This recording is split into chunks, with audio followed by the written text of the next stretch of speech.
Assalamualaikum warahmatullahi wabarakatuh. Ketemu lagi dengan saya Abu Musa. Hari ini Kamis tanggal 12 Maret tahun 2026.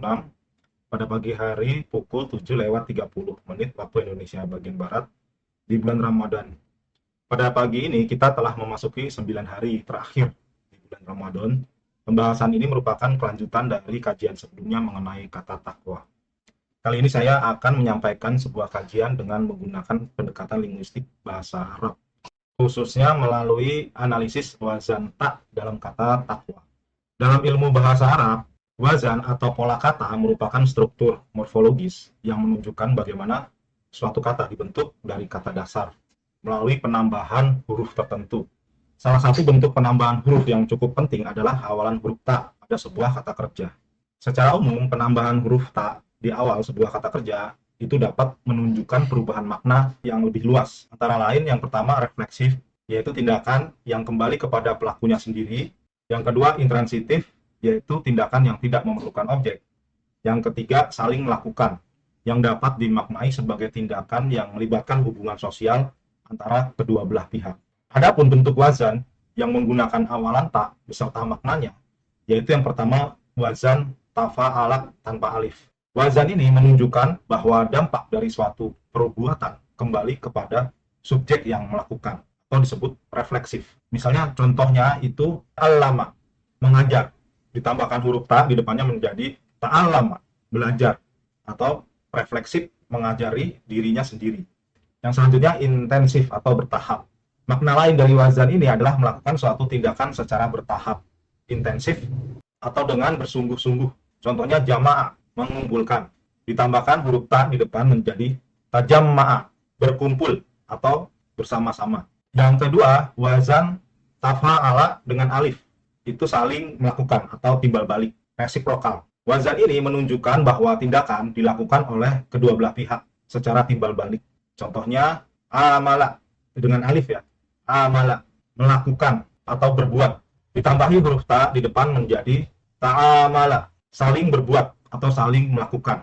Dapat juga disebut saling berinteraksi. Lalu yang selanjutnya, pura-pura melakukan tindakan.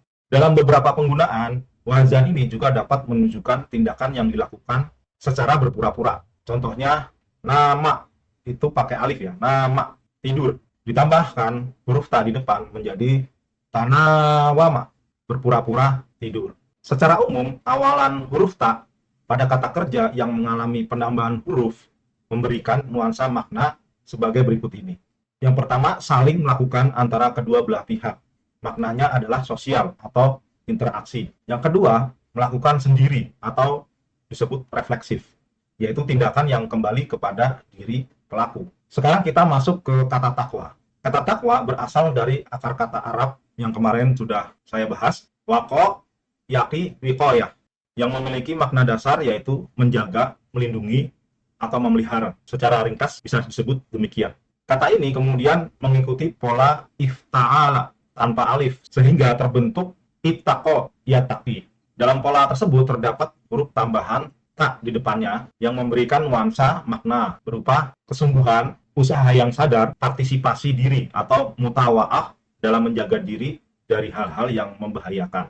Makna ini tidak hanya bersifat refleksif terhadap diri sendiri, tetapi juga dapat berkaitan dengan dimensi sosial, yaitu menjaga diri sekaligus menjaga orang lain dari keburukan. Secara lebih mendalam, wazan tersebut menunjukkan beberapa makna penting, yaitu adanya usaha dan proses, atau mutawa'ah. Jadi, takwa itu bukan sekedar rasa takut, ia merupakan kesungguhan dalam menjaga dan memelihara diri, sekaligus menjaga orang lain dari kejahatan dan keburukan.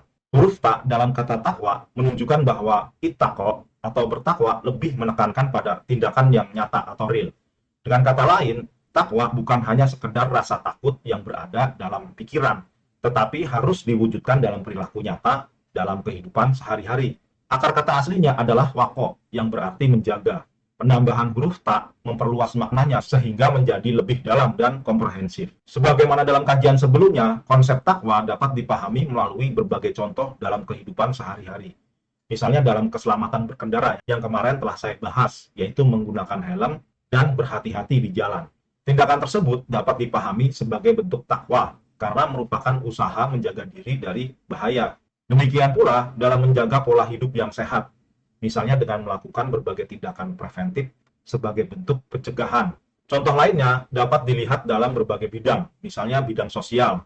Dalam kehidupan bermasyarakat, takwa dapat diwujudkan melalui pemberian hukuman dan larangan terhadap tindakan yang membahayakan, dan juga memberikan batasan terhadap hal-hal tertentu, seperti senjata, minuman keras, zat terlarang, maupun akses media sosial yang merusak pikiran. Selanjutnya, menyiapkan generasi masa depan melalui pendidikan yang baik, baik dalam ilmu pengetahuan, sains, maupun moral. Yang kedua, bidang lingkungan alam. Takwa juga dapat diwujudkan melalui pemeliharaan alam, misalnya melakukan penanaman kembali, melarang penebangan liar, membatasi aktivitas-aktivitas penambangan yang merusak lingkungan. Yang ketiga, mitigasi bencana. Dalam menghadapi potensi bencana, takwa dapat diwujudkan melalui penyusunan panduan dan pelatihan mitigasi bencana, dan juga pembangunan infrastruktur yang dapat meminimalkan dampak bencana. Selanjutnya, mencegah berbagai upaya agar dampak bencana tidak meluas dan melebar. Sekarang muncul sebuah pertanyaan penting untuk diri kita. Jika kita menjalankan siam atau puasa di bulan Ramadan, tetapi masih belum mampu menjaga dan memelihara diri serta orang lain dari kejahatan dan keburukan, apakah kondisi tersebut masih dapat disebut sebagai takwa? Ataukah kita hanya sekedar merasa takut lalu bersembunyi di balik ibadah yang bersifat sangat privat, tanpa menghadirkan dampak nyata di dalam kehidupan bersosial? Jangan lupa untuk baca tentang artikel pengetahuan keislaman di blog saya, islamilearn.blogspot.com.